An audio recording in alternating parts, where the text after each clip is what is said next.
Tired of everyone seeing that green dot and knowing when you are online on Facebook or Messenger? Let's hide that green dot right now. Takes 30 seconds only. The fastest method is turn off active status on Messenger. This is recommended. Controls both apps. Open the Messenger app, tap your profile picture or three lines menu in the top left or bottom right corner.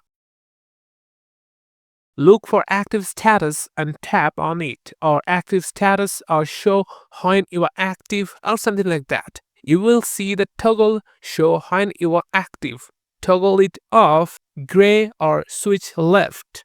Confirm the pop-up if it appears.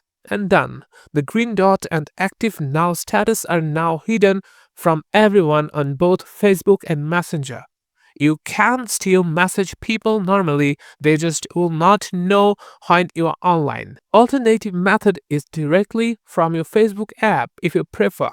Open the Facebook app, tap the three horizontal line, menu, then scroll down a bit, tap Settings and Privacy, then Settings.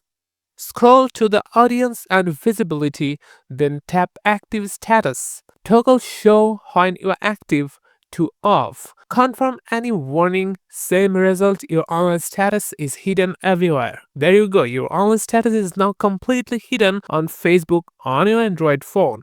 If this gave you some peaceful scrolling, smash that like button and subscribe for more helpful fixes.